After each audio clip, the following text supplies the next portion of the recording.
नमस्कार दोस्तों, मैं अंगारा लाला। अभी मैं जनपद जौनपुर में हूँ, जो कि पिछले वीडियो में आप देखे होंगे कि रीना जी के साथ उन्हीं के पति उन्हें कोठा पर ढकेल देते हैं, यानी कि उन्हें गलत धंधे देह व्यापार में ढकेल देते हैं। और यह सिलसिला कब शुरू होता है? वो लव करके यानी प्यार करके लव मैरिज करते हैं, और लव मैरिज करने के बाद एक बच्चा होता है और बच्चा बड़ा होता है तो पैसे की जब प्रॉब्लम आती है तो उन्हें देह व्यापार करवाते हैं, उनके कहने के अनुसार रीना जी के। और रीना जी की ये भाई हैं। रीना जी उनके चंगुल से किसी तरह से बचा के अपने घर को भाग के आती हैं। तो फिर सारी बातें अपने गार्जियन को, अपने भाई को, अपने पिता को बताती हैं। इसके बाद क्या कुछ हुआ, क्या कुछ कर रहे हैं अभी लोग, बात की चीज़ करेंगे। जी, क्या नाम है आपका? वीरेंद्र कुमार। अच्छा, आपकी सिस्टर का क्या नाम है? रीना। वो कुछ साल पहले जो कि बता रहे हैं कि वो घर से भाग के शादी की, क्या कुछ कैसा हुआ? क्योंकि आप भी उस समय जानते हो। उस समय हम छोटे थे और उस समय हमारे पिताजी एक्सपायर हुए थे। उसके बाद एक ही महीने के अंतर में फिर बड़े पिताजी एक्सपायर हुए और उसमें मम्मी का ऑपरेशन करवाया था जब ये घर छोड़ के चली गई थी। तो हम लोग थोड़ा बहुत मतलब अपने नज़दीकी रिश्तेदारों के पास जाके जानकारी निकाले तो जानकारी कुछ निकला, क्योंकि हम पहले से ही थोड़ा फंसे हुए थे। पापा जी एक्सपायर हुए थे, बड़े पापा जी, और माता जी का ऑपरेशन करवाए थे, तो उसमें लेकर थोड़ा हम लोग परेशान थे। हम लोग जहाँ तक हुआ तहाँ तक हम लोग खोज किए, जब नहीं कोई सुराग मिला तो हम लोग शांत हो गए, फिर कहीं गए नहीं खोजने के लिए। इसके बाद जब ये मुंबई गई, कहाँ पर थी वो तो हमें भी नहीं मालूम है एग्जैक्टली। ये जब घर पे आने के बाद जौनपुर आई, जौनपुर के आने के बाद जब इनका यहाँ पे जलालपुर थाने से जब चौकी से यहाँ पुलिस आई थी यहाँ हमारे घर पे, तब हमें मालूम पड़ा कि जौनपुर में आई हैं और इनका ऐसा ऐसा FIR चल रहा है। तब हम जौनपुर जलालपुर थाने पे हम पहुँचे, फिर उनको लिवा के हम घर आए। अच्छा, मतलब वहाँ से 10-15 साल समय बिताने के बाद जब वापस आई थाने के द्वारा, प्रशासन आपके यहाँ आई, तब आपको पता चला कि हमारी सिस्टर जो है वापस आ गई है और उनके साथ इस तरह से घटनाएं हैं। हाँ, जब पुलिस यहाँ पर आके इंक्वायरी की कि मतलब ये रीना कौन है, तो हमको हमारी बहन है। उनका घर और पूछा तो गांव वाले बताए लोग ऐसे नहीं है कि श्यामलाल जी का घर है, हमारे श्यामलाल हमारे पापा जी का नाम है। तो पुलिस हमारे घर पे आई तो हम घर पे ही बैठे थे, पर मम्मी हम सब लोग बैठे थे। तो पुलिस आई है इंक्वायरी करने के लिए, तो पूछ रहे कि आपका नाम क्या है, तो हम बताएं आप रीना कौन लगते हो, तो हम भाई उनके भाई है छोटे। तो यहाँ आने के बाद जब इंक्वायरी किए तो हम पुलिस वाले से हम पूछे कि मतलब क्या मैटर है, किस वजह से यहाँ पे इंक्वायरी चल रही है, मतलब हमें तो कोई जानकारी थी नहीं। तब वो बोले कि रीना आपकी बहन है, तुमको हाँ हमारी बहन है। तो फिर वो बताया कि रीना वहाँ पे आपका थाने पे गई थी, यहाँ से कोर्ट से शायद कोई कार्रवाई हुआ था तो वहाँ से नोटिस आया था जलालपुर थाने पे, तो वहाँ से इंक्वायरी के लिए पुलिस आई थी। वो इंक्वायरी लेके गई और अभी तक नहीं आई। हम जौनपुर भी जा चुके हैं 2 बार कप्तान सर के पास, तो वहाँ पे कहा उनका जो FIR जो कंप्लेन दर्ज करवाना था वो टाइपिंग था, वही उनको दिखाया गया कि हमारे इसी आधार पे कंप्लेन लिखना चाहिए। तो वहाँ पे देखे, कप्तान साहब देखे तो वहाँ पे साइन करके आगे बढ़ा दिए। फिर वहाँ से कोई प्रोसेस आगे नहीं आया। तो फिर जब कोई प्रोसेस नहीं हुआ तो फिर हम 4-5 दिन बाद वापस गए थे कप्तान सर के पास। तो आप बोले वहाँ की 2 दिन का आश्वासन दिए हैं कि 2 दिन के बाद ऑनलाइन आपके जलालपुर क्षेत्र में आ जाएगा, वहाँ से जाके आप नोटिस ले लीजिए, इसके बाद FIR आप कर दीजिएगा। तो वहाँ भी कोई अभी सुनवाई नहीं। और जलालपुर जो हमारी सिस्टर बता रही थी कि जलालपुर ये 2-3 बार जा चुकी थी, तो वहाँ पुलिस वाले बोल रहे हैं कि यहाँ आपका केस नहीं लिखा जाएगा। पुलिस वाले यही बोल रहे हैं। और हमारा यही रिक्वेस्ट है, हमारे जितने प्रधानमंत्री, पुलिस, योगी आदि, मतलब कोई भी प्रशासन हो, हमें सबसे हाथ जोड़ के निवेदन है कि हमारे फैमिली को न्याय चाहिए। और हमारे घर पे मारने की और केस वापस लेने की धमकी भी मिल रही है। धमकी भी मिल रही है? धमकी भी मिल रही है केस वापस लेने को। केस वापस लेने के लिए हम लोग किराकत गए थे, बयान था, हमारे सिस्टर का बयान था। तो बयान में पहला बयान इनका था और दूसरा बयान प्रमोद चौबे जी का था। तो जब बयान दे रही थी तो प्रमोद चौबे अंदर गए थे मिलने के लिए, तब वहीं पे इनको धमकी दिए, हम लोग थे तो वहीं धमकी दिए कि आप अपना केस वापस कर लीजिए, नहीं तो हम ऐसे कर देंगे वैसे, और हमारा कोई कुछ उखाड़ नहीं पाएगा। ये सामने से ही बोल रहे हैं कि हमारा कोई कुछ उखाड़ नहीं पाएगा। तो हमारा यहाँ जोड़ के निवेदन है अधिकारी से कोई भी प्रशासन हो, अधिकारी हो, हम उनसे हाथ जोड़ के निवेदन करते हैं कि हमें सपोर्ट में करें और न्याय मिलना चाहिए। न्याय और अन्याय को देखते हुए जिसके पक्ष में जा रहा है उसी के पक्ष में करिए।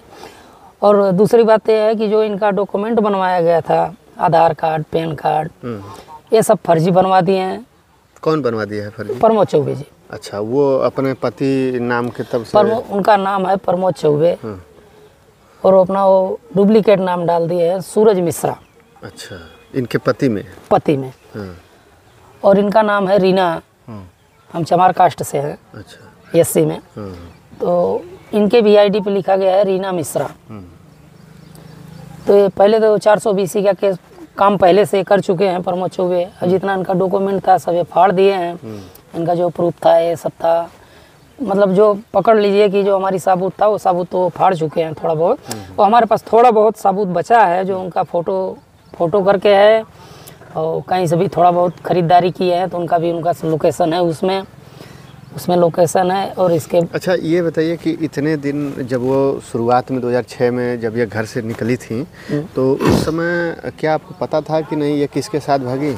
नहीं, ये नहीं मालूम था। अच्छा, उस समय पता बिल्कुल नहीं किल, क्योंकि हम अपने बहन से हम छोटे हैं। अच्छा। तो जब वो भागी तब वो समझ लो कि उनकी एज उस समय शायद 12-15 होगी। हाँ, लेकिन जिसे तो उनसे हम छोटे थे तो हमें उतना इंटरेस्ट नहीं था। मतलब किसी को घर को पता नहीं था कि किसके साथ ये फरार है? मुझे नहीं मालूम था और घर वाले को हम बता भी नहीं सकते, क्योंकि मम्मी पापा को तो भाई मम्मी पापा को भी क्लियर नहीं पता था कि मतलब किसके साथ गए हैं। क्योंकि अगर कोई भी एफआईआर करके अगर किसी के साथ अगर जाता है तो ये स्पष्ट नहीं हो पाता है। शुरू में अगर किसी के साथ गए हैं तो स्पष्ट नहीं हो पाता है कि आप उन्हीं के साथ हम गए हैं या किसी के साथ। क्योंकि अगर स्पष्ट मालूम हो तो सामने ही कंप्लेन उनके नाम पे दज्जी कंप्लेन हम लोग कर सकते थे, पर जब हम लोग को मालूम ही नहीं है तो हम लोग उसके बारे में कुछ नहीं बोल सकते। यानी ये सब बाद में जब वापस आई 15-20 साल आने के बाद मालूम पड़ा है। पता चला आने के बाद मालूम पड़ा है कि प्रमोद कुमार चौबे के साथ है। अच्छा, ये जिस तरह से बहन बता रहे हैं कि नहीं ये इनके साथ इतना गलत तरीके से इनको पीड़ित किया गया, जो कि देह व्यापार में धकेल दिया गया, ये सुन के हर किसी के भाई का कलेजा कांप जाएगा कि नहीं उसने ऐसा किया। क्या चाहते हैं आप इस तरह से सुनने के बाद? हम तो यही बताएं कि हमें न्याय मिलना चाहिए। अगर न्याय नहीं मिल रहा है, अगर हम एससी कोटा से हैं, बड़े बड़े लोग की सुनवाई होती है और छोटे लोग की तो कोई सुनवाई होती नहीं है। अगर छोटे कोई गलत कदम उठा ले, अगर क्रिमिनल बन जाए, तो यही प्रशासन छोटे लोग को दबाव करता है कि ये प्रशासन ही क्रिमिनल छोटे लोग को बनाते हैं अक्सर करके, वो अपने से बनते नहीं हैं। हमारी बहन है, आज कुछ भी हुआ उसके साथ में अगर हमें न्याय नहीं मिलेगा, अगर हम उसके साथ अगर कुछ कर रहे हैं तो यही प्रशासन हमारे ऊपर दबाव डालेगी। तो इसका जिम्मेदार जो होता है वो प्रशासन होता है। क्योंकि अगर प्रशासन अगर छोटे हो या बड़े हो, अगर किसी भी कास्ट के हम लोग हैं या फिर अन्य कास्ट में अगर कहीं भी अगर गुनहगार है तो उनको सज़ा मिलनी चाहिए, चाहे कोई भी हो। अच्छा, अभी आपके समाज से जिस तरह से बता रहे हैं तो आपके समाज में भी बहुत लोग आगे बढ़ चढ़ के आते हैं न्याय के लिए। अभी तक आपके समाज से कोई आया कि नहीं आया? नहीं, अभी तक कोई नहीं आया। अभी हम ही लोग जहाँ तक जा रहे हैं, थाने पे, कोर्ट में, कचहरी, हम ही लोग अभी तक गए हैं। अभी तक यहाँ कोई प्रशासन भी नहीं आया है। एक नोटिस के अलावा कोई प्रशासन हमारे दरवाजे पर नहीं आया है, ना कोई अधिकारी आए हैं, ना कोई बड़े बड़े अपने आप को नेता समझते हैं। यहाँ तक हमारे दरवाजे पर कोई नहीं आया, ओनली मीडिया को छोड़ कोई हमारे दरवाजे पर नहीं आया। और अभी आपको डर लग रहा है कहीं? नहीं, धमकी देते हैं तो डर किसको नहीं लगता है? डर किसको नहीं लगता है? या तो हम फिर एकदम अपने जाति पे उतर जाएं कि हम चमार जात बहुत नीच हैं, या तो मारेंगे या तो मरेंगे, दो में से एक ही होता है।